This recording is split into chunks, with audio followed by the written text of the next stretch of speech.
Good morning.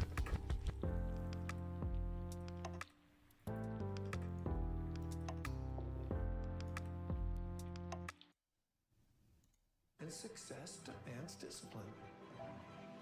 You're serious. You guys got 10 points? Do you want to do the race now or no? Because the market is really boring. At IHG Hotels and Resorts, you can unplug for the day or plunge into a long weekend. Savor the moment. Type points, so you guys have 10. You got 9 points. Keep talking until you get 10. This should be quick. Like doing things the hard way, like doing their finances with a spreadsheet instead of using Quicken. Quicken pulls all your financial info together in one place and updates it automatically. How easy is that? Connected world is crazy. Infrastructure without any structure. Hackers.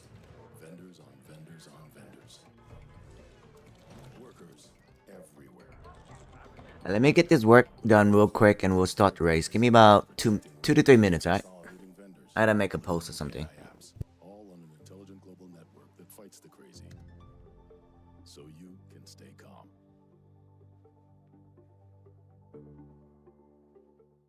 Overtime's about understanding what just happened in the markets that day and preparing for tomorrow.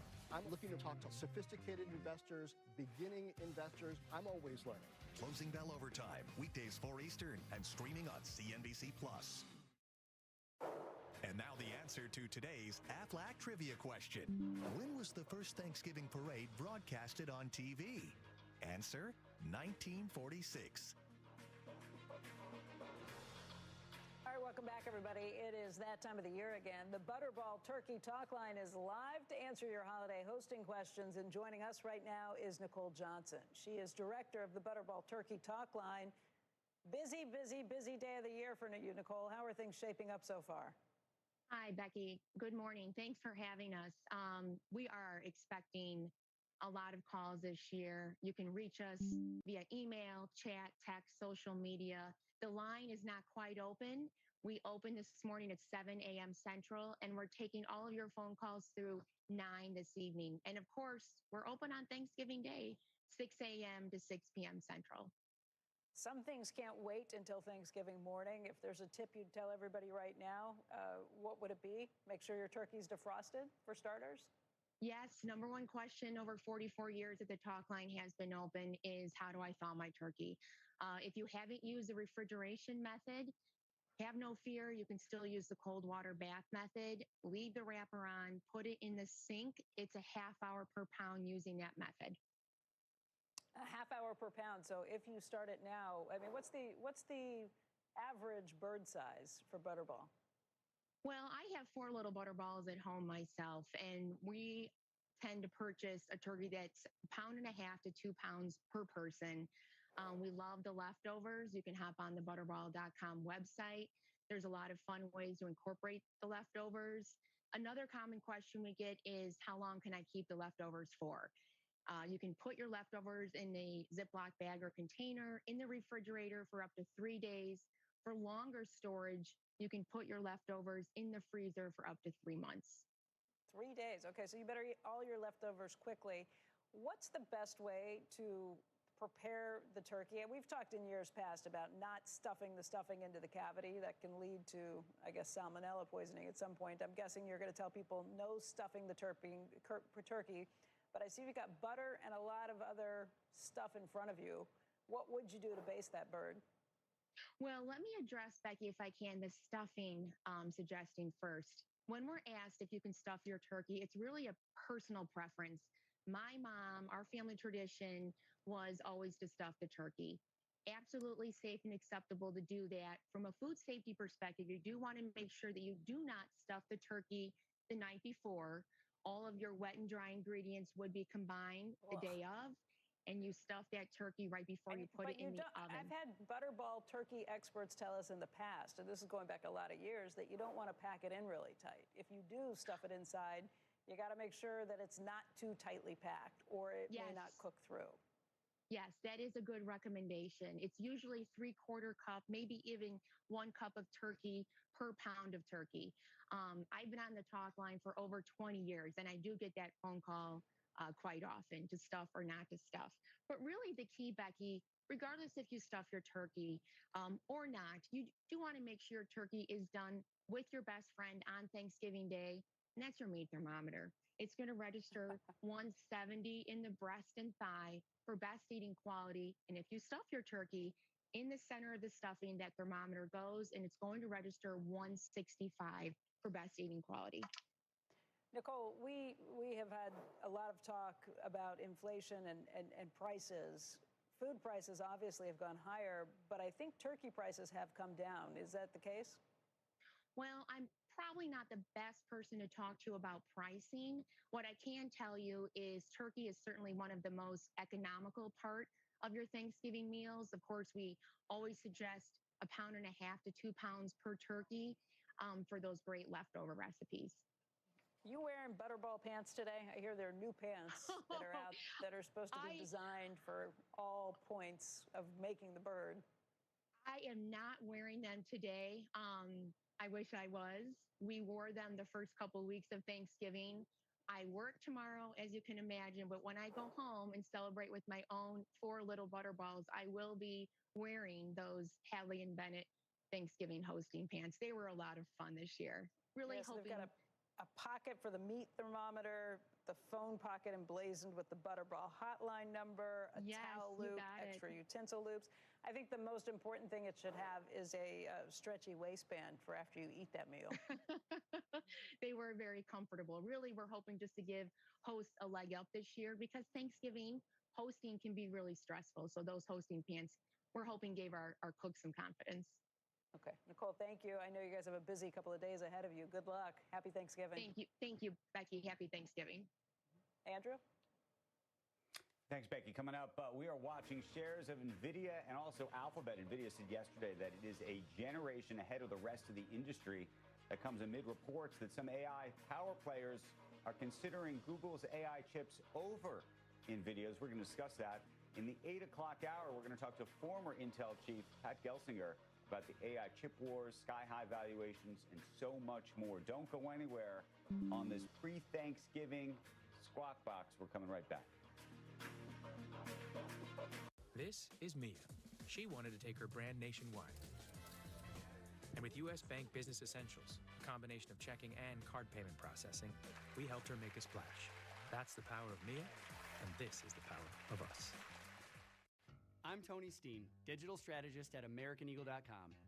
After Kansas City Steaks experienced declining traffic and conversion rates, they came to us primed for online growth. We solve digital challenges like this all the time. By leveraging an omni-channel digital marketing strategy, KansasCitySteaks.com attracted new customers and significantly increased ROI. For complete website and digital marketing solutions, go to AmericanEagle.com.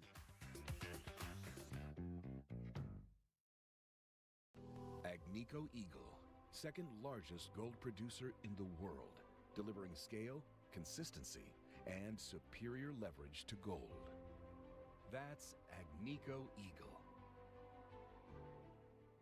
It's about political points.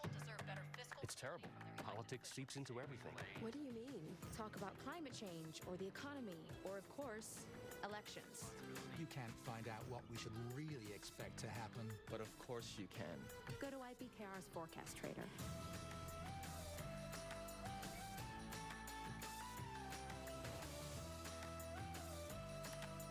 Put your money where your mouth is. I started the club for you. You're not alone when you're a part of the club. What better tool would there be than to learn from the best? Join the club with Jim's best deal of the year at cnbc.com/Club Black Friday. Terms and restrictions apply. I've just been reunited with both dead husbands, and I have to pick where to spend eternity. You need to decide if it's me or if it's him. I can't fathom a scenario in which this could have gone worse. I love you. It just got worse. Eternity, rated PG-13. When you finally agree on a holiday movie. When friends turn up unannounced. When your holiday baking is just too good. M&M's, it's more fun together.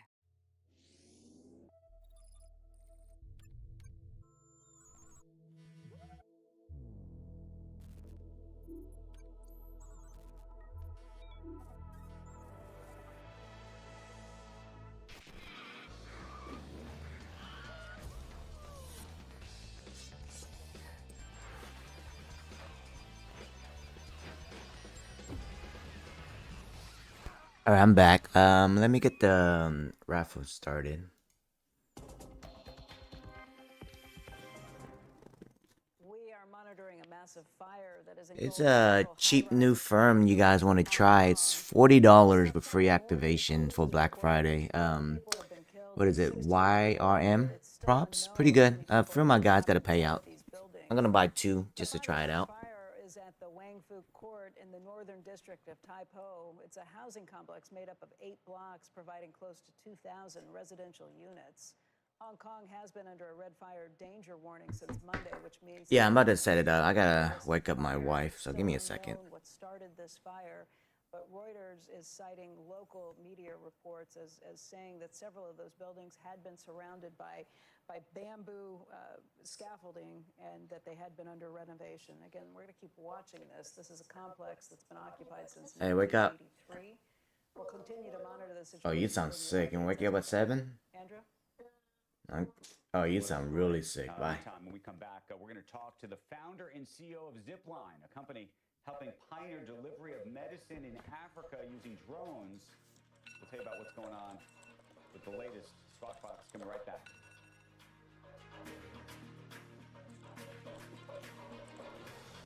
What do you say when a Jewish boy is kicked on a New York City sidewalk?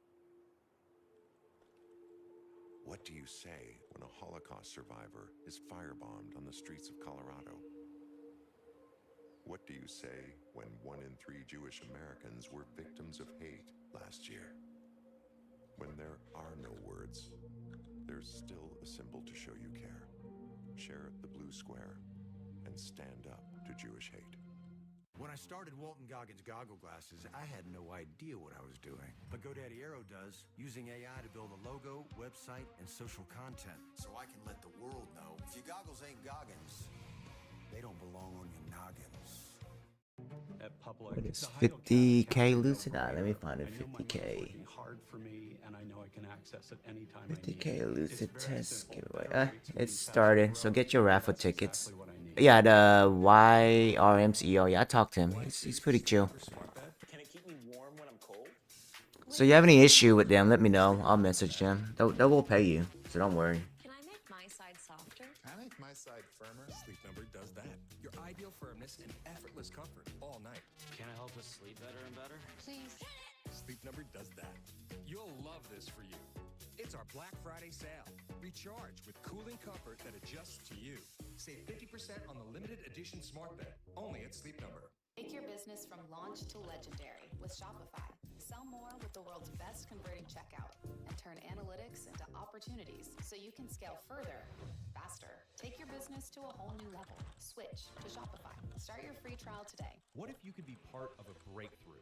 Every year, 300,000 to 500,000 men in the U.S. are living with advanced stage prostate cancer, many with an added challenge, heart disease. Current approved hormone therapies may strain the heart, but what if there was a better option? Medicus Pharma, pioneers of the revolutionary skin cancer patch, aims to deliver cardio-sparing prostate cancer therapy, targeting a $4 billion market. Medicus Pharma, pioneering cardio-oncology. Someone take some of my candles. They're not all here. Gonna pay for this bad boy in 4.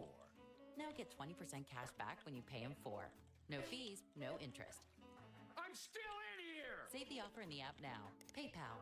Skip the stores. Get up to 40% off exclusive tea times at great courses this Black Friday. Find the best tea times and book now. Take an extra $20 off your order when you bundle with Golf Pass Plus. Use code BF2025 only on Golf Now.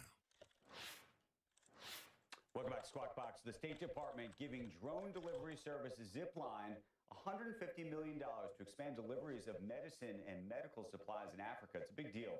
Joining us right now with the details is Keller Renando. He's the founder and CEO of Zipline. It's been great to watch your progress. This is just another example of it.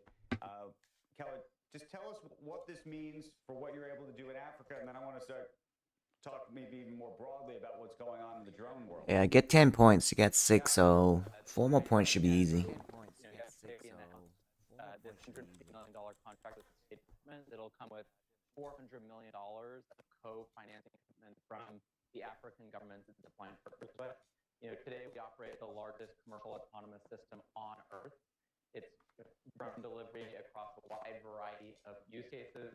We serve 5,000 hospitals and facilities. The company delivers 75% of the national blood supply outside the capital city, and it's saving about 17,000 lives a year. So the advantage of having the U.S. government extending this service is that we'll be able to about triple the size of the autonomous delivery network to over 15,000 hospitals and health facilities. We'll add 130 million people to the network who don't have access today. Hey, Keller, you probably know about technology. We're having a couple of technological difficulties on our end on the audio. It's not nearly as complicated as drones, I know. But what we want to do, if you'd indulge us, is take a quick break, because this is an important conversation, and come back on the other side. We'll fix the audio if we can, and we'll continue this. So hang on. We're going to come back in just a moment. At SAFT, we work to harvest renewable energy, but the sun, the wind aren't always there when we need them. With storage, we can quickly respond to the rising energy needs.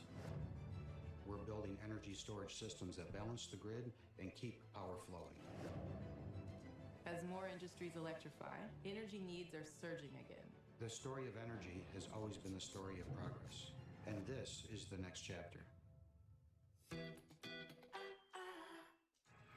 is Capital Group and KKR. All systems go.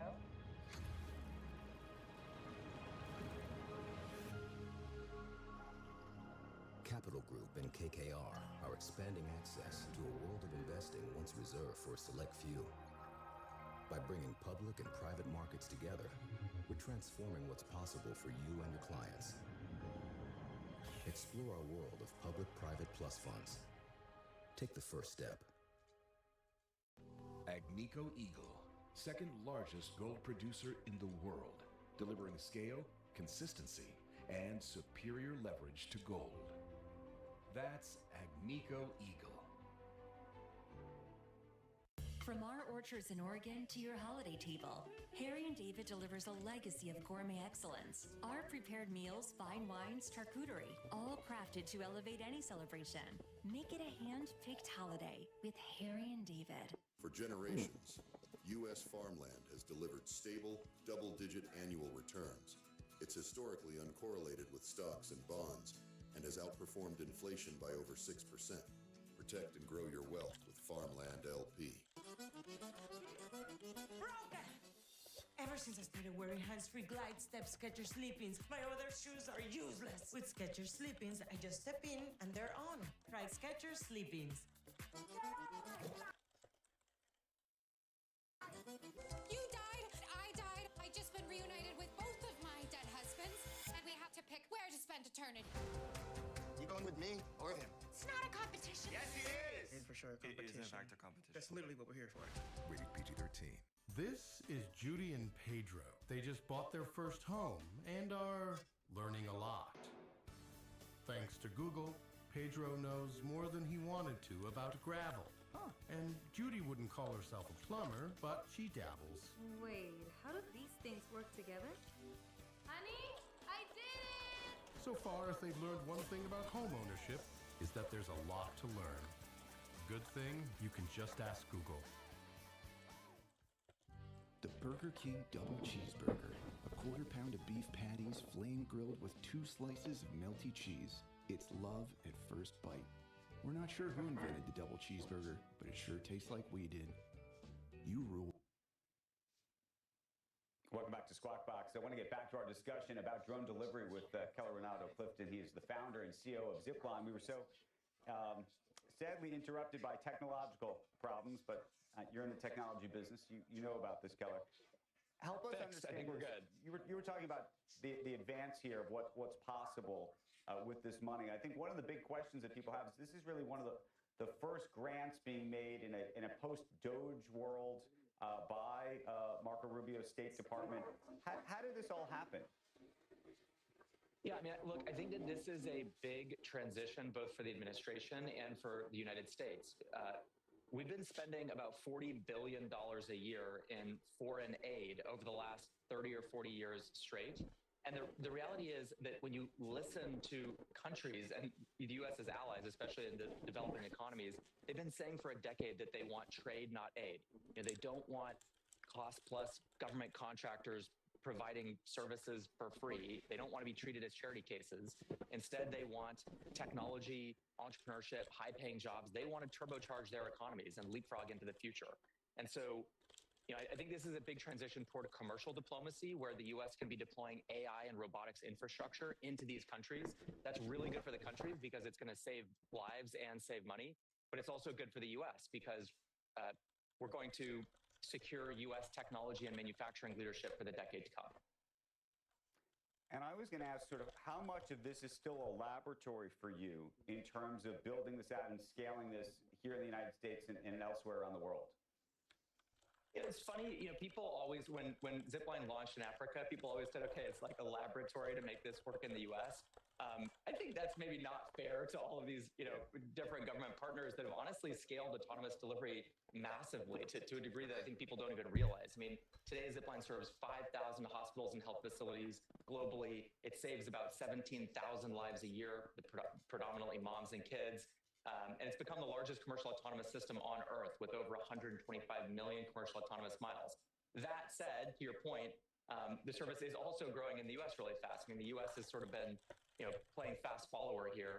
In fact, just yesterday, we had like an all-time new record of deliveries in the United States.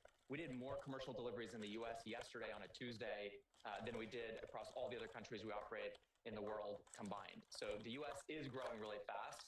But look, the U.S. is a fast follower rather than all these African countries being labs, in my opinion. And just so we understand, so you said more deliveries yesterday in America than everywhere else. How many deliveries can you do in a day at this point?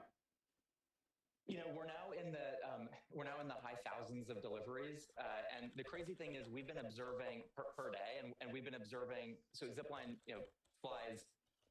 Globally, we're doing a delivery about every 30 seconds. We'll soon be at a delivery every second. Right now, over the last 30 days in the US, the business has been growing about 15% week over week, which is a little bit crazy. And some of the neighborhoods we're serving right now, we've mainly scaled in Dallas. We'll be announcing our next 2 metros next month. But right now, delivering for all these amazing partners like Walmart and Chipotle and Cleveland Clinic, many others, we're seeing customers ordering like 3 to 8 times per month. They order more than an Amazon Prime subscriber uses Amazon Prime. It saves tons of time because delivery typically happens in under 15 minutes. And the service has a net promoter score of 94, 95 right now. Some towns that we're serving in the US, we have like 46% of homes ordering via Zipline. So, the future is here. It's just not evenly distributed. So you may not want to or be able to answer this. The cost of a delivery, let's do it in the US, is what relative to somebody who's delivering something by Federal Express or UPS? I clearly understand that the cost basis for delivery, for example, in Rwanda, can be extraordinarily helpful given the amount of distance that you often have to travel, and you're able to, bring this to small towns and little villages all over. Are the same economics available in the U.S.? I would say in the U.S. the economics are even better just because labor is very expensive here, and the amount of money that people want to be paid per hour is only going up, and that's a good thing. Humans should be paid more money over time. The reality is it's probably an area where people haven't realized how far the technology has already come. I mean, it is already less expensive to do a delivery in this way than doing a similar delivery using a car.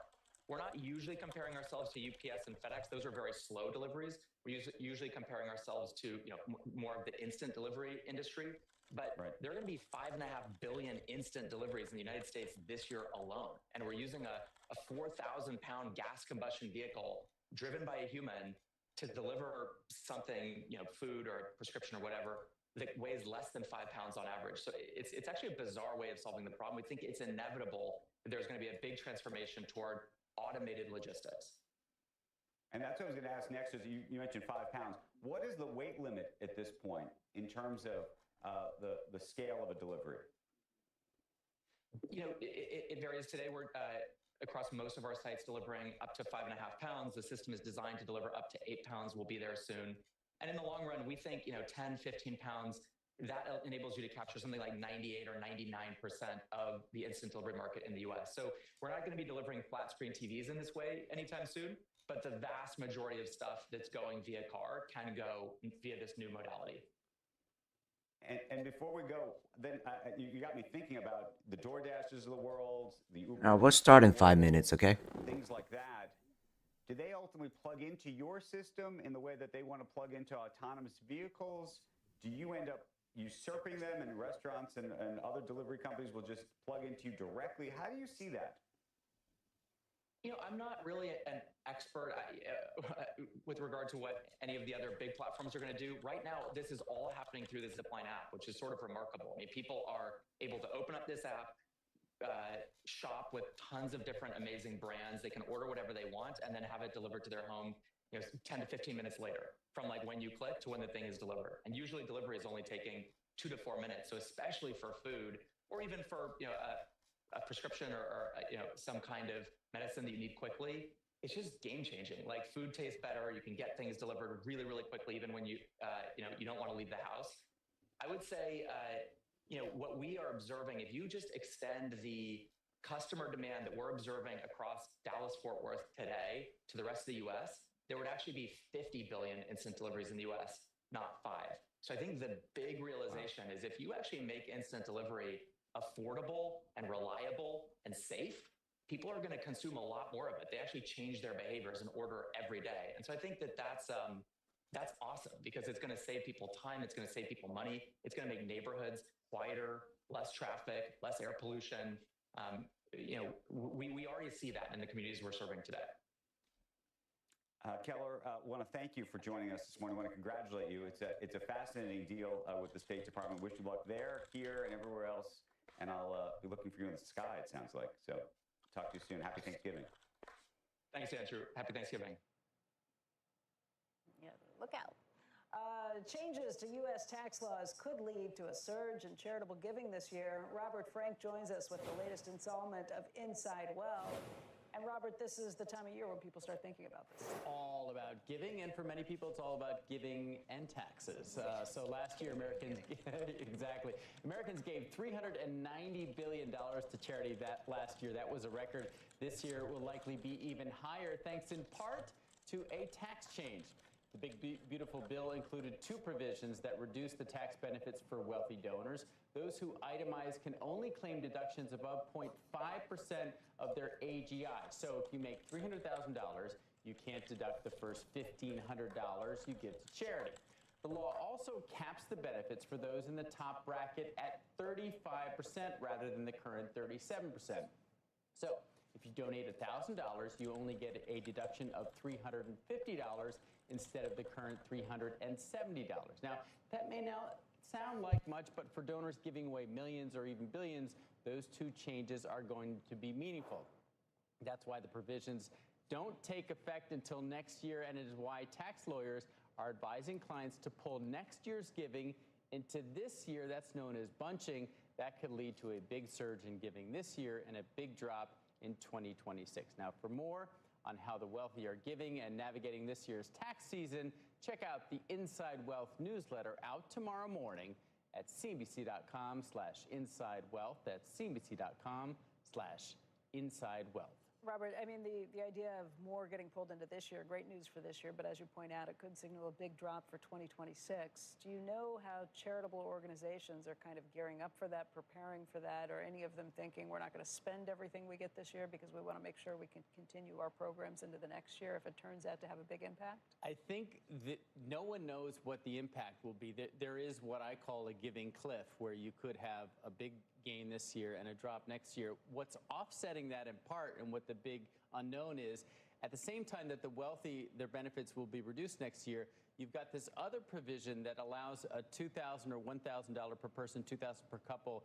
deduction for those who don't itemize. That was not there before. And so this is aimed in part at broadening the base of giving, because right now you've got basically the top, those who make more than $30 million, those worth more than $30 million giving 38% of all charities. So it's become very top heavy. So if the rest of Americans end up giving more and offset that reduction, possible reduction next year of giving it wealthy, you could have a net plus this year and plus next year. No one knows what those two. Now, given inflation and that so many non-itemizers, families, so say middle and lower income, are so strained right now with inflation, they may not be giving as much as they may not make up for the losses at the top. So that's the equation that no one really knows for next year. It's going to be interesting times.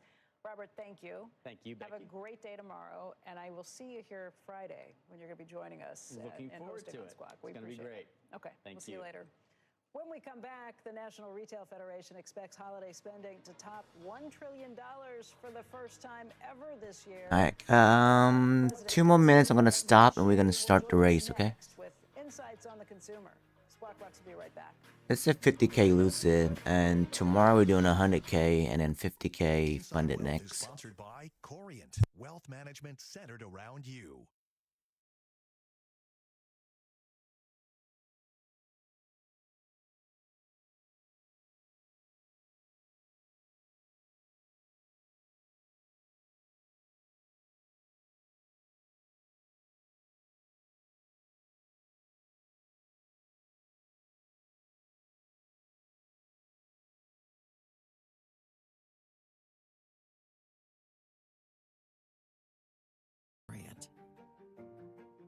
When I started Walton Goggins Goggle Glasses, I didn't know how to turn all this fancy prettiness into a classy-looking logo.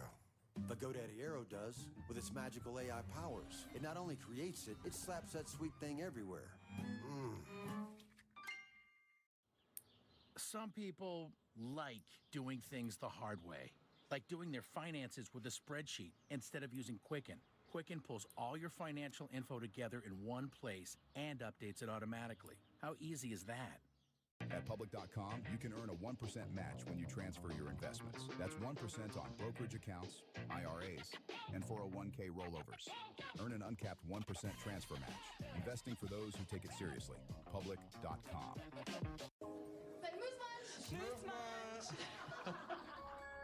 When you want gifts to express a lifetime of love, choose hand-picked holiday treasures from Harry & David. Iconically American, crafted with joy, and made to share for generations. Good morning, Moon. Good morning, Dune. Good morning, Ocean's Tune. Good morning, Crush. Good morning, Rush. Good morning to the mother, whispering hush. Good morning, North. Good morning, stars. Good morning, air. Good morning, people everywhere. It's here! Omaha Steaks Cyber Monday deals are here, and they'll ring your bell. We're talking 50% off everything and an extra 20% off select packages. Plus, exclusive limited time deals across the site. These are the deals on USDA certified tender Omaha steaks you've been waiting for. It's all 50% off or more. Shop now to get the only steak delivery guaranteed to... Whoa! Amazing. Love this. At omahasteaks.com/TV. Buy the dip with CNBC Pro's Best Deal of the Year. Subscriber-only content from Wall Street pros like Josh Brown. You're going to love the best stocks in the market list. Go pro at cnbc.com/pro Black Friday. Terms and restrictions apply. Well, the holiday shopping season is well underway. Consumers are expected to spend more than $1 trillion in retail sales in November and December for the first time ever. That's a gain of around 4% from last year. That's according to NRF's annual holiday forecast. And joining us right now is Matthew Shea. He is National Retail Federation's president and CEO. And Matt, thank you for being here today. This increase in spending that we're seeing, is this a sign of consumer confidence or a sign of rising inflation? Yeah, Becky, good morning. I think it's a sign of consumer confidence. And I say that knowing that the next question is going to be from you or Andrew. How can that possibly be when we see what the confidence numbers look like? And I think what we know from history, especially the last 5 years since the pandemic, is that consumers are really able to do two things at once. They can have very low attitudes about the economy, and yet their actions continue to demonstrate that they're engaged in commerce. And especially, I think, when it comes to the holiday season, all of our survey work and all of the data that we produced in our forecasts indicates that consumers work very, very hard to protect themselves and their families for the holidays. They want to have a bit of a moat around this time of year so they can make those kinds of investments. And the ways in which they're doing that, of course, is they're looking for value, they're trying to find convenience, and they're reducing savings. In some cases, they're taking on more debt, but they really want to protect holiday spend, and I think that's really what we're seeing. And on the inflation numbers, with the exception of the last couple of months, the trend line has been on goods inflation down, almost flat, and even food, with a few category exceptions, has been about 1%. So I think there's real growth in there, and we're seeing consumers really behave positively, hence the record number for the forecast and also for this Thanksgiving weekend. Can we go back? We just had a chart up while you were talking, and I was trying to read it from across the room. It looked like spending is actually expected to be a little down from what it was last year, at least on a per-person spending on gifts, foods, decorations, and other season goods. What is it, 800 and, can't read that far across the room, $890 versus 902? Yeah, 902 last year, 890 this year. I think that's but consumer spending overall is up 4%. Is that because there's more people spending? I don't understand the number differential. Yeah, the difference is that this is the chart you've got up there now is a survey of consumers, asking them their attitudes from about 6 weeks ago. And our forecast of the 4.2% growth, 3.7 to 4.2, which is $1 trillion, is our economic forecast, which we've done for 20 years. You all have reported on it. Leisman has reported on it many, many times. Last year, that produced 4.3% growth. This year, that's our forecast, as opposed to what consumers tell us. And we know frequently, again, to the comment a minute ago, they tell us one thing, but they do something else. Sure. So they may say they're going to spend slightly less this year, but when they get out on these big weekends like Black Friday and Cyber Monday, Super Saturday, the big Saturday before the Christmas holiday, they tend to spend more than they told us they were going to spend. The survey was done 6 weeks ago. Was that as the government shutdown was starting? That ran more than 4 weeks. We're 2 weeks out. So I'm guessing maybe we were in the government shutdown when you were asking people what they were planning to spend? Yeah, I think that there's been a lot of noise in the data because of the length of the government shutdown, and the survey of consumers, of course, is about their attitudes at that moment in time, that snapshot, whereas the forecast that we released on November 6th, which projects the 3.7, 4.2%, $1 trillion in sales growth, that's been very consistent over time, and that takes into consideration about 20 different macroeconomic indicators that then we put into the formula, and that's produced results that over time have been very, very reliable predictors of what actually happens in the economy. We just got retail sales numbers yesterday. They were weaker than had been anticipated, but these numbers are old. They're from September, and a little outdated, I guess I would say. You've got a lot of retail constituents, obviously, and I just wonder what you're hearing from them, what you think the real retail mood is at this moment. Well, I guess, Becky, I'd say two things. One, the CNBC NRF Retail Monitor that Steve Leisman talks about with you every month, for the month of October was very positive, showed consumers got back engaged, were out engaged in commerce in the month of October. And I think what we've heard, we've had a lot of earnings calls over the last 2 weeks from retailers. We heard some just yesterday that were generally very, very positive in the face of what's been happening in the economy, the uncertainty, the on-again, off-again tariffs, the government shutdown. And the word that we have used a lot, and lots of commentators and analysts have used, is the word resilient. And I was thinking about that this morning, and we've all heard it, we've all said it, but if you think about it for a minute, resilience means the ability to deal with adversity in a constructive way. And I think if you look at consumers and think about what consumers have been dealing with all year, and businesses too, retailers especially, there's been adversity, there's been uncertainty, there's been a lack of predictability, there's been some volatility, and yet throughout that, the trend line has been consumers play a greater and greater role in our economic activity, contributing to GDP. And so while we've got inflation still not necessarily where we want it, but wages are slightly ahead of inflation, so there's real spending and purchasing power there. We see consumers behaving in a way that they want to protect the holiday season for themselves and their family. The jobs market gets talked about a lot, but historically, we're in a good place. So the indicators, the fundamentals are there, we think, for a very solid, healthy holiday season, and we're right in the middle of it, and this is the big weekend we kick it off. Okay. Matt, thank you. We will Thanks, talk Becky. to you again soon. Happy Thanksgiving. Happy Thanksgiving. We'll see you soon. Thank you. It is just before 8 a.m. on the East Coast, and you're watching Squawk Box right here on CNBC. I'm Becky Quick along with Andrew Ross Sorkin. Joe is off today. Among our top stories this morning, President Trump saying he does not want to keep funding Obamacare subsidies, but he may extend them temporarily. Speaking aboard Air Force One, he noted that the subsidies were central to the recent government shutdown. Premiums could rise if Congress can't reach a deal, and the White House is considering a 2-year extension with new eligibility limits. A Bloomberg report says NEC Director Kevin Hassett is seen as the leading candidate to replace Jay Powell as Fed chair. The White House says any talk about that is speculation. Treasury Secretary Scott Bessent told us the president may name a new chair before Christmas.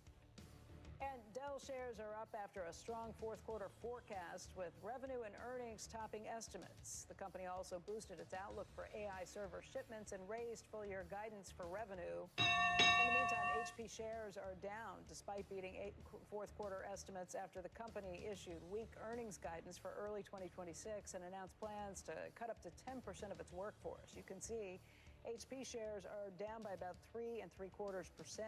Dell Technologies shares up by 4.6%. Andrew? Thanks, Becky. Meantime, I want to get over to the trading day ahead, and CNBC senior markets commentator Mike Santoli joins us with his thoughts ahead of Thanksgiving. Yes, Andrew. So the market is, at least right now, looking to build a little bit upon this 3-day recovery rally that we've seen in the S&P 500. It's brought the year-to-date return, by the way, not including dividends in the S&P, to 15%. Bit of sometimes bumpy road, as you see back in the spring.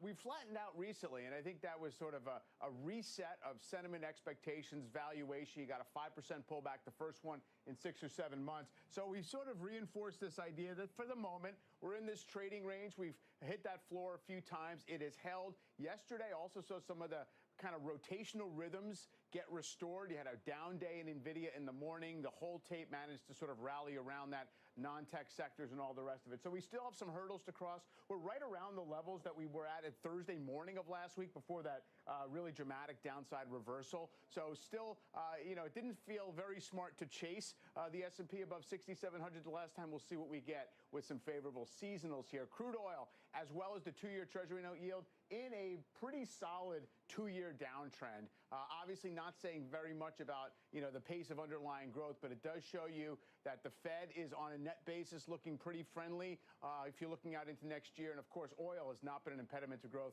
for a long time. It's acting like a very well-supplied market, maybe a little bit of an offset to some of the consumer stress that we've been seeing. A lot of attention yesterday on the small cap move. You did have outperformance by the Russell 2000. The IWM here is the Russell 2000 ETF. I would say we are at levels that we basically were at November of 2021 as well as November of 2024. So still plenty to prove on the upside. This is the small cap 600, which is more profitable companies, higher quality. So we still have this advantage being opened up in lower quality and more speculative names, maybe more biotech in there as well. So maybe see this as a gauge of investor attitudes in terms of whether we're going to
Thanksgiving travel week for the airlines. Cross our fingers on that for sure. Phil, 45,000 extra seats a day. Is there a point where we start stressing the infrastructure, the airports, TSA, the rest of those things just to get them through? I understand why the airlines do they're it. right. I mean, that's not terribly, it's not a huge, huge increase compared to where the system was on its busiest days this year. But the bottom line is this, Becky. Our aircraft, our airline and airport infrastructure in this country, it needs to be upgraded. Secretary Duffy has talked about this. This is not a partisan thing. This is not the Republicans are just trying to get some money for these projects here. Our system is antiquated. There's no way around that. And until we as a country make a decision, we will spend the billions that are needed, and they've already got $12 billion allocated, need about another $20 billion. But until this country decides we truly want to see a more advanced system, it's going to be a case where you have this, where we bump up against what might be the limit in terms of the nation's air system, air traffic control, airports. Airports is a big deal, Becky. We don't hear enough about it, but it's a huge deal. These are landlocked areas. And you always hear people say, well, why can't they take more flights? The issue isn't taking more flights. It's where do you park the aircraft? Do you have enough gates? Can you add gates? That's the reason why you look at an airport like Denver International, and I know people complain it's way far away from the city of Denver, but they can add. They can add more gates, which is why it has grown and continues to grow. That's the advantage of building a new airport. And that was such a controversial thing when Denver did that. I remember it. Everybody thought it was a big white elephant to have that airport so far away. I have to say I'm not a huge fan of going through because so many flights go through and you got to walk for forever. Wildly successful. Yeah, Becky, it's been wildly successful, and I know that there are people who will sit there and say, I hate that it's so far from Denver. Okay, well, you not just pick so your far from poison Denver, here. but so far, if you have a connecting flight there, which there are a lot of connections that go through there, it can be a really tough time to get to your other airport to go through. But you know, it can be 6 of one, half dozen of the other. Pick your poison, I guess, in terms of what you want here. Phil, thank you. We'll see you later. You bet. Okay, Andrew. Meantime, in media news this morning, reports saying that Warner Brothers Discovery is asking bidders to submit new sweetened offers by Monday. So a lot of bankers are going to be working overtime this Thanksgiving. Rich Greenfield, co-founder of Lightshed Partners. Good morning to you. What do you think these bids look like? I know you've said before that you think that Comcast, Brian Roberts, who controls this company at least currently, needs to do this deal, but also it appears that Netflix may be in the hunt, as of course is Paramount. The question is, are they going to get anything near the price tag that David Zaslav's been talking about, which is $30 a share? I mean, look, I think it all comes down to how intense the bidding war is, Andrew. There is certainly a perception out there that there's only one bidder that can win. There's been this sort of persistent story that regulatory-wise, Paramount's the only, approvable bidder. I don't think there's any doubt that Paramount is in a superior position from a regulatory standpoint. There's no doubt that, they appear to have Trump's clear support for this transaction. But I would also say that, remember, these transactions aren't just going to be approved by the DOJ. You won't need FCC approval necessarily, depending on how these are structured. But remember, you need states. In California and New York are certainly going to weigh in. I think whether this is a Paramount deal, a Comcast deal, a Netflix deal, states like New York and California, major production states, states that care a lot about the future of movie theaters and the movie business. Georgia's a big production state. New Jersey's a big production state now. I think the state issue is something that no one has really focused on, and I think is an important topic, not to mention Europe. So I'm not saying that Paramount isn't in the driver's seat in terms of the best position, but this idea that approval for anyone, including Paramount, is going to be swift. Look at what happened with T-Mobile, way back when with AT&T. Things can drag on if the states want it to drag on, and I think that's sort of not been talked enough about. But here's the question, Rich. Let's just look at the price of Warner Brothers Discovery right now. And the question fundamentally, I think, is what price does a Netflix or a Comcast have to bid to effectively pay for whatever risk you think is inherent in two things. One is this regulatory antitrust issue, which I think probably to some degree applies to Paramount, but maybe less so. But also, you're actually probably having to pay extra for this particular business so that David Zaslav and the board of Time Warner Discovery can say, look, we're getting this amount for these assets, the streaming, HBO, the studios, plus we're also going to take the ride and the risk of spinning off the older linear business compared to a full takeout price by Paramount, which of course could be marginally lower. How much lower can it be? Well, one thing I'd say is I think the whole thing versus just studios and streaming is sort of irrelevant because the value of the global linear networks, what they're going to call Discovery Global, it's a couple dollars a share, Andrew. It honestly, in the scheme of this whole transaction, it's fairly marginal. All of the value is in HBO and Warner Brothers.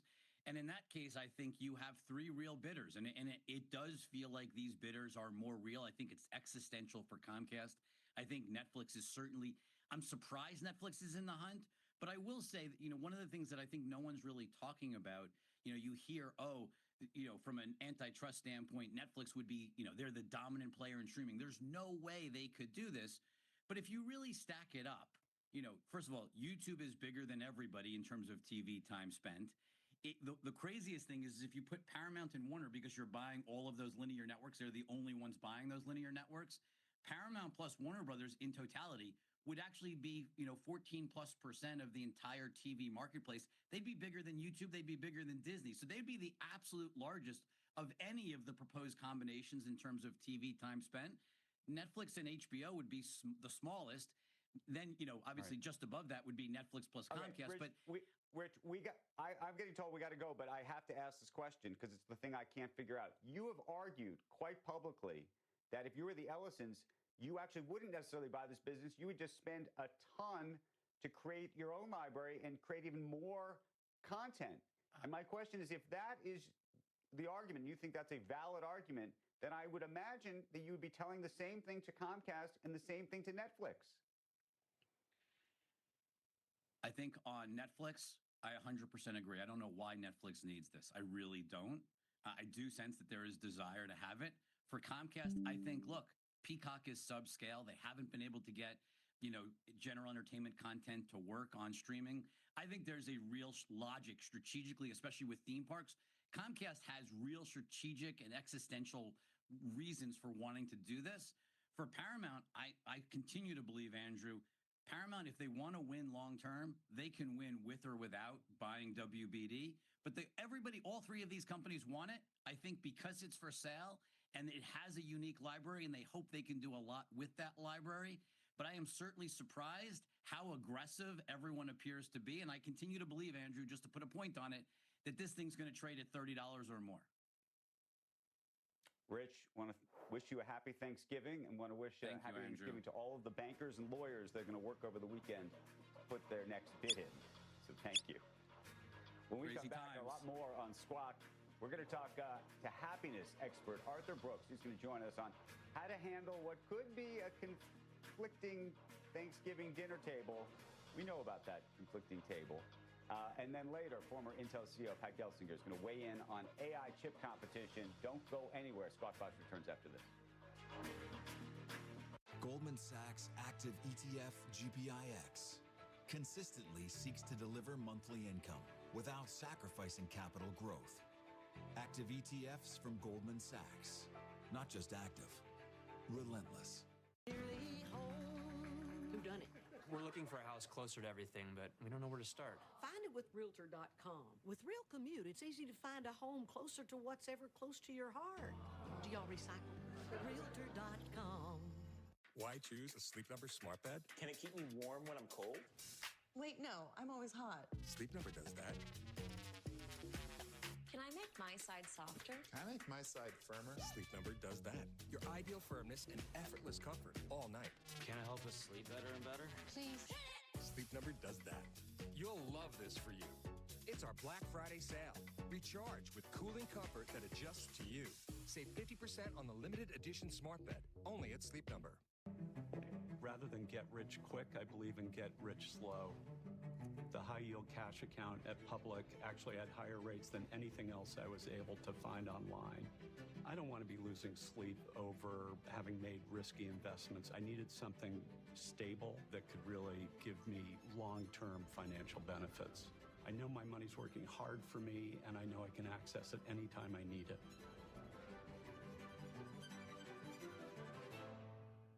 Weeknights. Gemini's the biggest threat to ChatGPT we've seen so far. There's simply no two ways about it. The company, the emperor, better have something to strike back. Mad Money, weeknights 6 Eastern and streaming on CNBC+. It's back. The ultimate day to shop. There's Black Friday, and then there's Rooms to Go Black Friday. Find incredible savings on living rooms, bedrooms, dining rooms, kids, patio, and so much more. Get ready for the style, the value, the savings. Starting 9 a.m. Friday, Black Friday at Rooms to Go.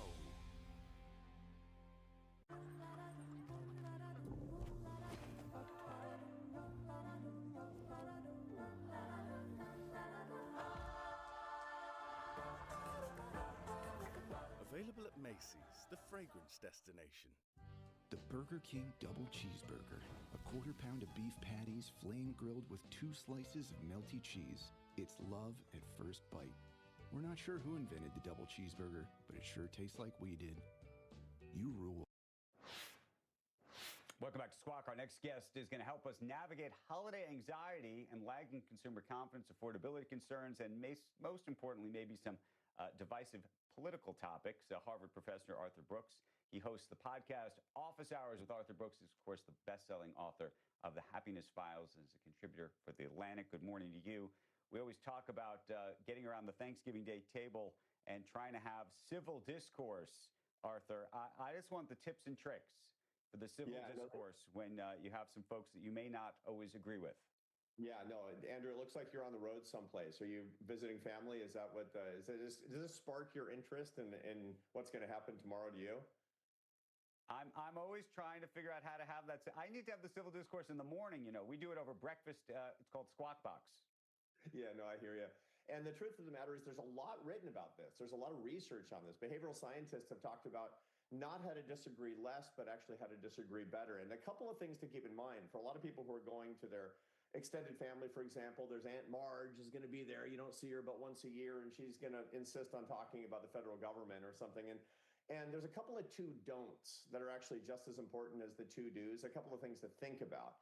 The first is to remember that when you have a disagreement about something with somebody you rarely see, a contentious topic like politics, that's actually you're not going to convince anybody. But what we want to do is persuade when we're arguing, and we almost never persuade anybody. When somebody is shut down, when you're arguing with them, they have something that psychologists call the boomerang effect, and they actually believe their ideological viewpoint more strongly than when you started arguing with them. So that's the first thing to kind of game out a little bit and to be thinking about. And the second thing to keep in mind is that every time you talk about politics, this is almost always the case, not just at Thanksgiving, you get less happy. There's a lot of research that shows that the more you think and talk about politics, the less happy you're going to be. And that makes you less grateful. It's kind of the counteracting mechanism to the whole point of Thanksgiving. So don't go in ready for a fight and don't actually get into politics. Those are the two don'ts, actually. Okay, so here's my question. We sometimes at our table, there's like a little bit of a rule with when certain topics go into certain places,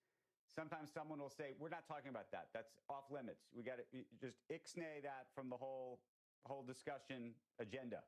Yeah. Is that the appropriate way or not?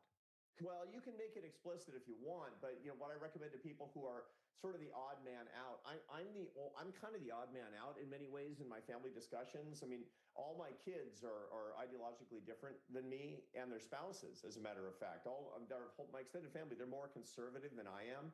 And that doesn't mean that we can't talk about these things, but it means that we have to not get into a big argument about it. And that requires kind of a skill on my part of leading the conversation into something that's more pleasant, that we all think about as a source of gratitude as opposed to a source of conflict in the family. Now, we can talk about those things. We've known these differences exist the whole time, but life is short, man. Why would you want to talk about politics when you're around the Thanksgiving table? How do you do that, Arthur?